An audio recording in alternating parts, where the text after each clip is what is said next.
everybody. This is Kevin. I am headed towards the Pacific Crest Overland Route.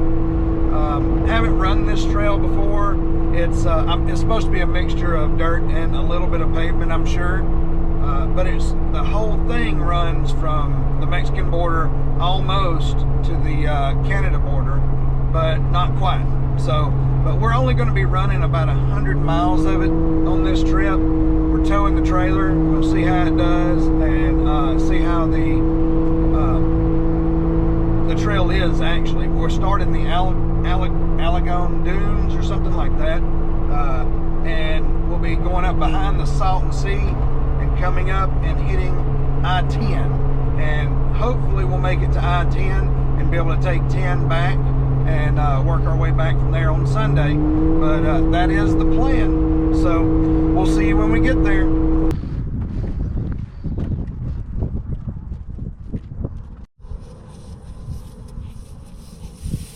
Hey everybody, we're here at the Salton Dunes. I think I said that right. And we're about to take off on the trail. This is the beginning of the Pacific Crest Overland Route. So we're going to be running it north to south. South to north, my bad. And but we're only going to run about 100-mile section this weekend. We're having to do it in slices because we can't just take off and do the whole thing at one time. But we're going to do as much as we can in the next couple of days over the weekend, and see, we'll take you along for the journey.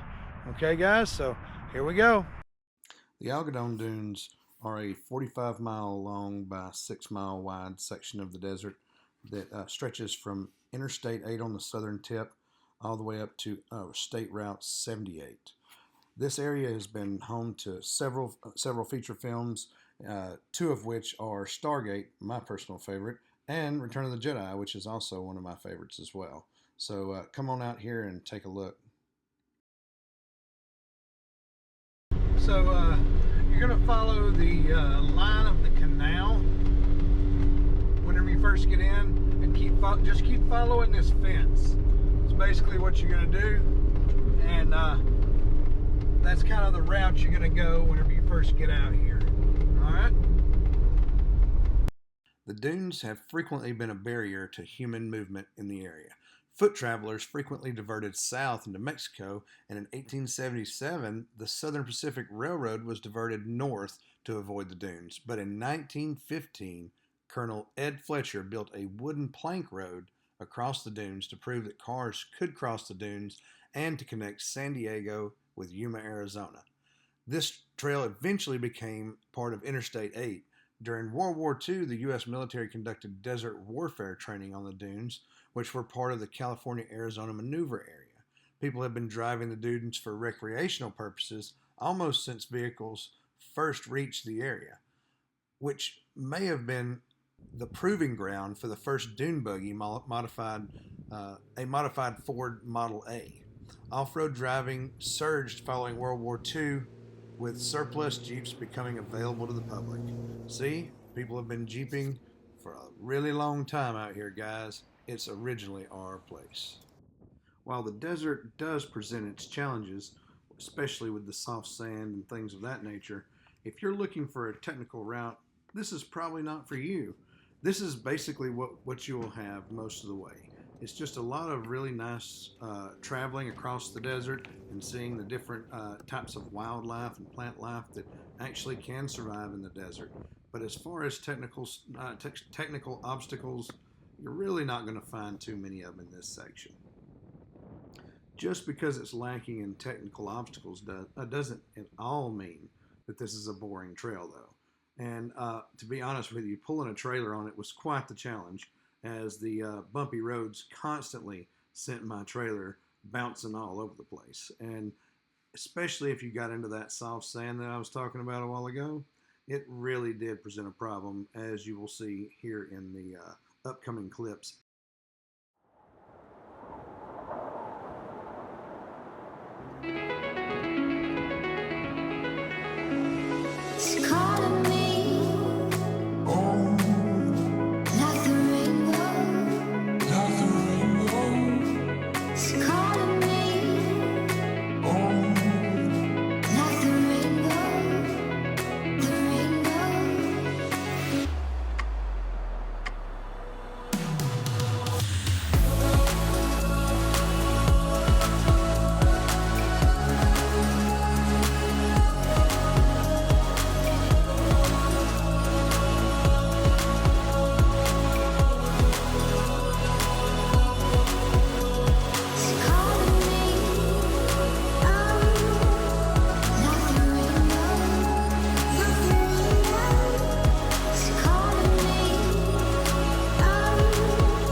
And here we stopped for our lunchtime sandwiches. And Dennis here had made us some homemade bread, and it was really awesome. Uh, for lunch, we usually tend to do something like a sandwich or something like that, and then I'll typically, whenever I'm out, I will typically cook for dinner. But for lunch, we just do something quick with sandwiches, and it usually turns out pretty good. Here is where I got stuck.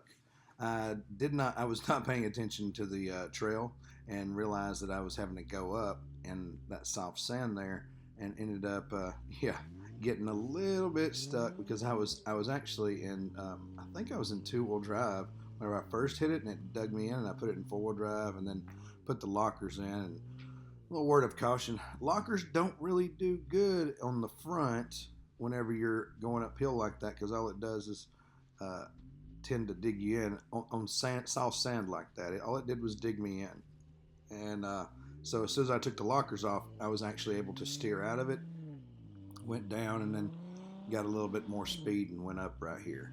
But anytime you're towing a trailer, it's definitely a different ball game.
So here we are coming to the end of this portion of the trail. The sand highway is coming to an end, and we will be hitting the actual sand dunes at Glamis here in just a moment. But we get on the highway for a little while. You can actually do sand if you wanted to, though. Okay, guys, so we are now hitting Highway 78, and we're going to run it for a few miles, and then we're going to make another left and get back on the trail, I do believe. But for right now, we're on the highway and headed towards the next trail. All right, so we'll see you on the trail. Word of warning: if you're in this area with a trailer, it is going to be really hard to get out. I had to do loops back and forth just to get out of one of these dips, and then I had to ride the ledge, and the trailer was actually sliding off the side as I was riding. I wish I'd had footage of that, but sadly, I was just trying to get out. Okay, guys, so after 78, you turn left onto this little road right here, and the good thing is that you can make some decent time on this trying to make the miles, and that's what we're doing right now. We're just trying to make the miles so we can get to past the Salton Sea and up to I-10 in the morning, so, or tomorrow by the end of the day.